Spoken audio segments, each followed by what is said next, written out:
Welcome to Solution. Today we're talking about the spiritual principle associated with step 8, which in typical fashion there are a number of spiritual principles associated with each step, but we have decided to settle on Love. love And maybe a little bit of forgiveness.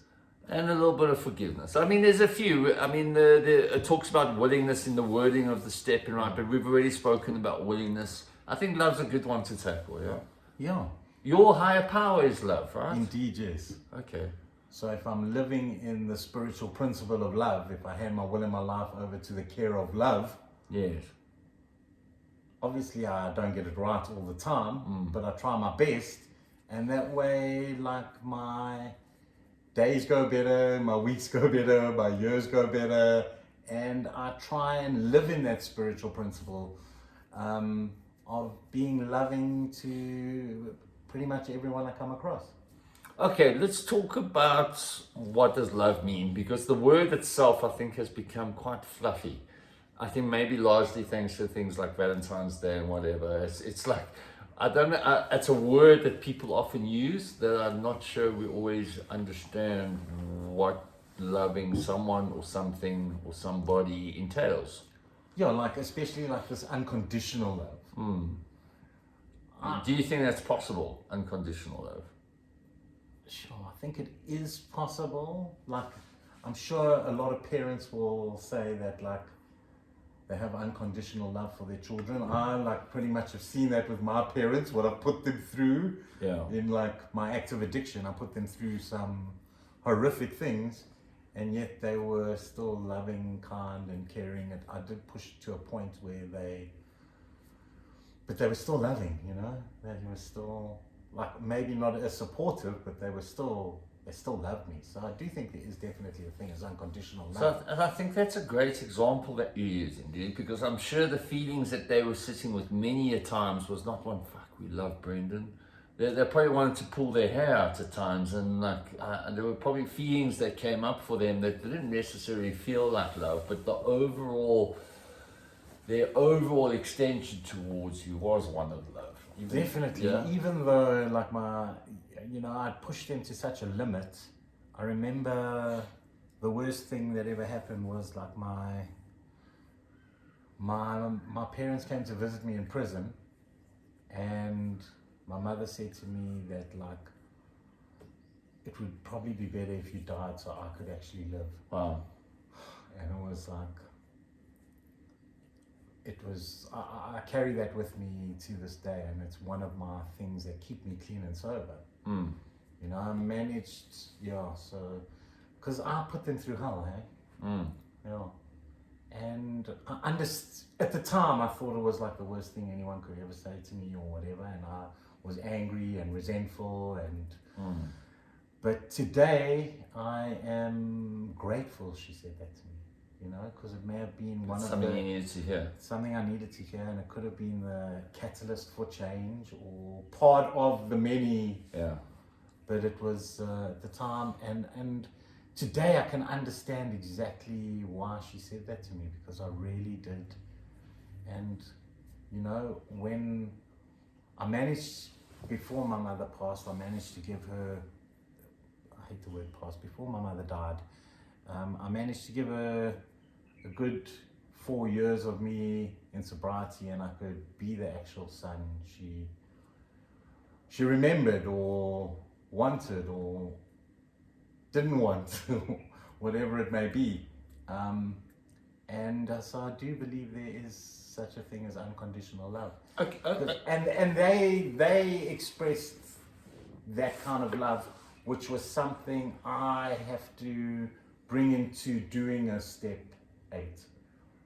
Okay, so look, I mean, Looking at, like, these harms I've done with love.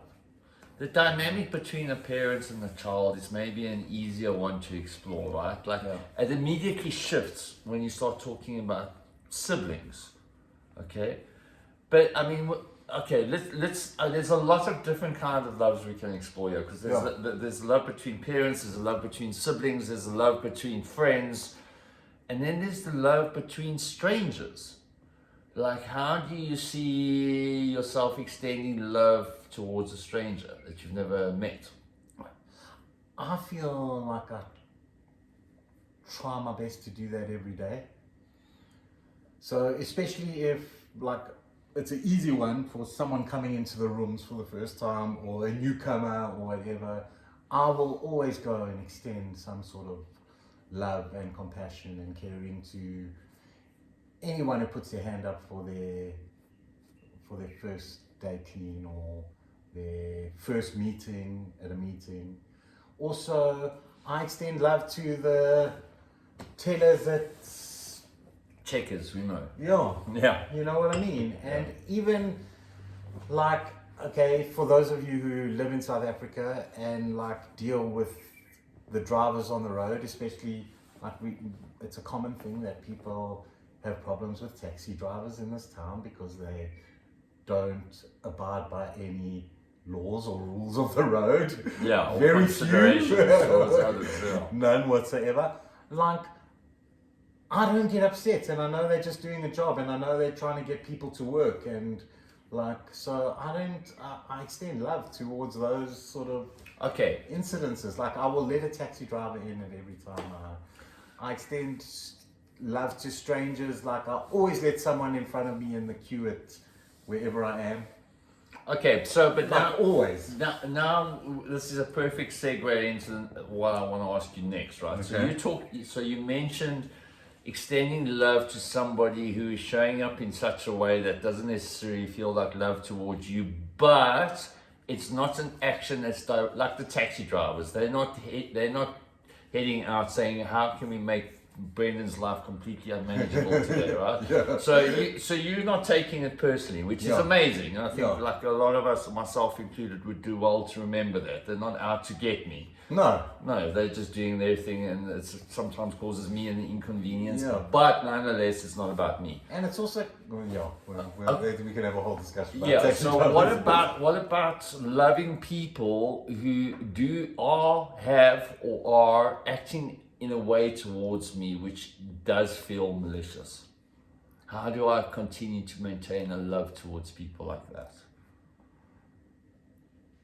It's difficult, but it is possible. And sometimes if people are being malicious, you can love people from a distance. They don't have to be part of your life, but you can still love them. Okay, I mean, that's a very noble response, Brendan. I don't know how much in reality you get this right. I get it right quite a lot of the time. Like, I have had people recently do,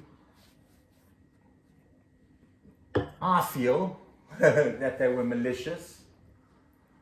And I still love and care for them from a distance. And probably if they had to call me with a real crisis, I would actually show up, with love, kindness, and compassion.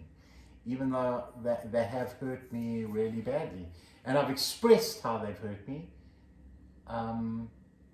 which sometimes people take as an attack, even though you're just explaining how you feel. Yeah. Some people will take it as an attack, but I will show up for them, and I do still love them, even though some of their actions were malicious towards me. I do still love them. I think that's quite saintly of you, dude. I mean, like it's wonderful. I don't mean to sound... Don't get me wrong, I don't show up like that always. So it's easier for me with someone who I have had a relationship to, but if it's maybe a stranger, not a stranger, but an acquaintance that like has been malicious towards me, then I might come with a bit of like anger and retaliation. You see, now you're making me think deep, because I have retaliated not directly towards them, in an indirect sort of way, which has not been fair to them. Not loving. But at the end of the day, like after it's been processed, maybe it takes a long time, I do kind of reach that point. Look, I don't know if I ever will be. And I don't think so. I am not the turn the other cheek kind of guy. Maybe I should be, but I can be very retaliatory. Yeah, like in my past, for sure, like if you hurt me, I was going to make your life a living hell. But today it's different. Like I think I'm much better in that regard, but I'm still not prone to just sit down and take abuse.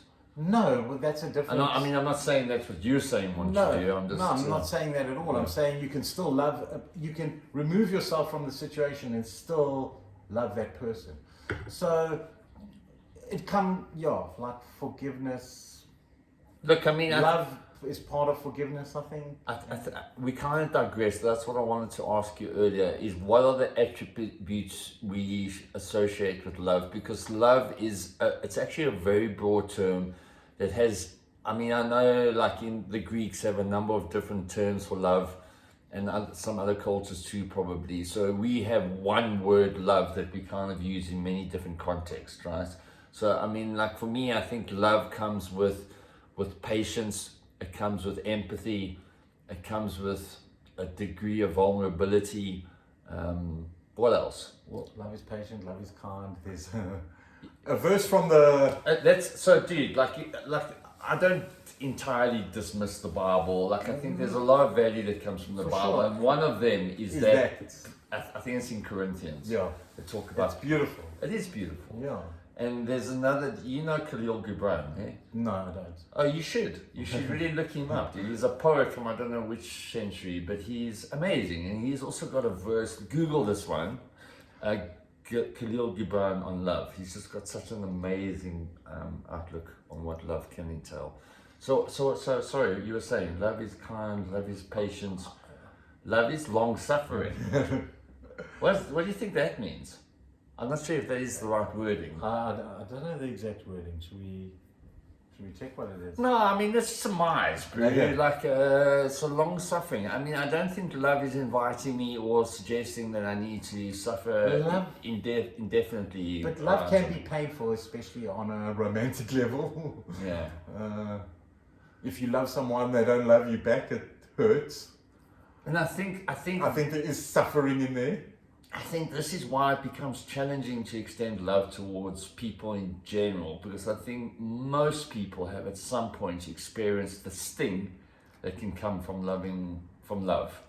Yeah, even a friendship that you've had for many, many years, that something happens, it's like I get this like anxiety feeling around that friend, you know what I mean? Like losing that friendship. It's like, it's painful, man. Yeah. I think Bob Marley also had a really good, he says that like everyone you love is gonna hurt you or something, but it's who you're willing to accept that pain from. Deep, man. So something like to that degree, and it makes sense, you know. Like, and I think I've also heard that like the stronger your love bond is with people, the more emotional attachment there is to it, and when something does go wrong, the pain will be much worse. Which makes perfect sense, you know, whether it be a friendship, a romantic involvement, a sibling, parents, you know. Maybe that's why the Buddhists try and advocate non-attachment to things. Exactly. Because that's what, well, like the non-attachment is the acceptance and impermanence of everything. Yeah. But they say life is suffering, right? Until you reach the non-attachment part. Okay, heck, let's not get into that's maybe a whole other video where we can dissect Buddhism. Okay, look, I just think love is, I think it's something that we probably all have work to do on. I mean, it sounds like, and I'm not trying to butter you up, dude, No. It sounds like you have a really good relationship with love. It sounds like it to me. I try my best. Yeah. Obviously, I don't get it right all the time, and obviously, I get frustrated. But I can process it to a place of love eventually. Sometimes it takes years. Like I know, like I will talk about. I've spoken about it before. There are like one or two resentments and like things that like I can't let go of. But if I look closely, I actually still even love those people. I may not extend the love to them, but there is some sort of love there. No matter how crazy that sounds. I think we need to wrap this one up, if I may, with the following idea. Like, I kind of like to, I forget a lot. Like, we're on this little blue dot of a planet, like floating through space. None of us have the rule book. None of us have the full explanation as to why everything is. None of us really know. We're all just trying to figure out this thing called life. And I think that really needs to be coupled with a massive amount of compassion for one another. Yeah, and also to understand that we are all just human and we're going to make mistakes. Yeah. No one is perfect. Right. Except maybe Zuggy. Or Benson. Yeah. Zuggy is perfect. Yeah. Dogs are kind of perfect. Dogs are amazing. So how about sending us some love by giving us a thumbs up, hitting the subscribe button, writing up in the comments, telling us a little bit more about your experience with the spiritual principles, specifically around love. And that's it for today. That's it. That's it. We thank you for watching and we hope you have a blessed day wherever you are. Peace.